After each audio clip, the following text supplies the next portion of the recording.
Half-Life 1 1998 beta disc was recently leaked and it's really interesting. It was originally sent out to people before it was officially launched to see how they found the game. It does still come as a disc file though, so you have to load it with a program. I use WinCDEMU. I found the setup file and ran it. It then plays a sound, a really loud sound might add. And it asks if I heard the sound, so I clicked yes, and it has a really cool old school disc copying sequence. It then asks me for a bunch of questions about registering and earning a free subscription. I clicked register later because I'm not quite sure what the free subscription can do for me right now.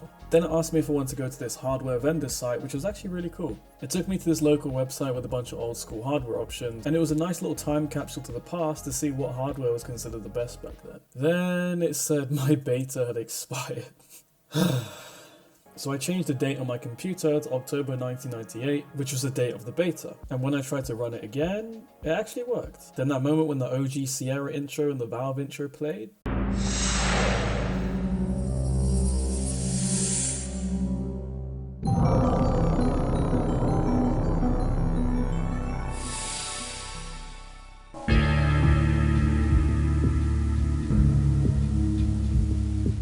Goosebumps. It did, however, load into some tiny CRT windows, so I had to fix that. Only to find out that the highest resolution was 1280 by 960. Like, damn, we really are in 1998. And that did absolutely nothing. I just had 2 screens instead of 1, and I was very confused at this point. There were some other weird options in here too, like turning off the gore and blood effects.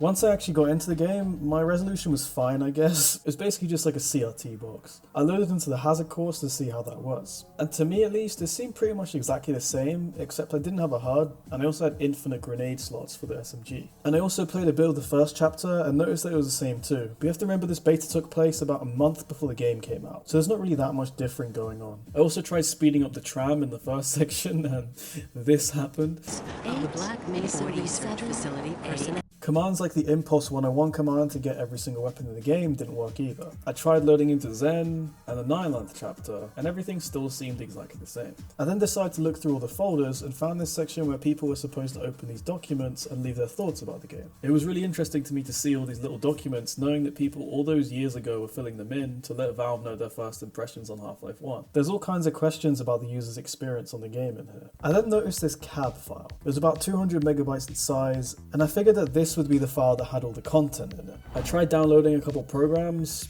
they didn't do anything. I tried using 7-zip, nothing. I even tried using CMD commands to open it and extract it, and at one point it just created the exact same file, but it was of type file. So yeah.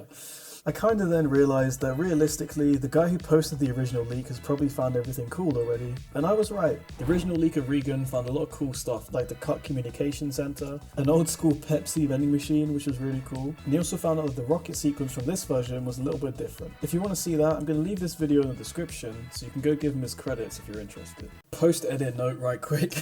I did actually figure out where to find these texture files, and it was not in this cabinet file, so I just wasted all my time trying to look in there. They're actually in the C/Sierra folder, and they're in this thing called Half-Life 1. And I used this tool originally made for Doom called Slade, and as you can see, I have every single texture from the beta, including the Pepsi texture. So in case you want to mess with this yourself, that's where you should look for the textures and other stuff like that. Not in that cabinet file. I don't know what I was thinking. But yeah, I hope you enjoyed my mini side quest of trying to get this beta working.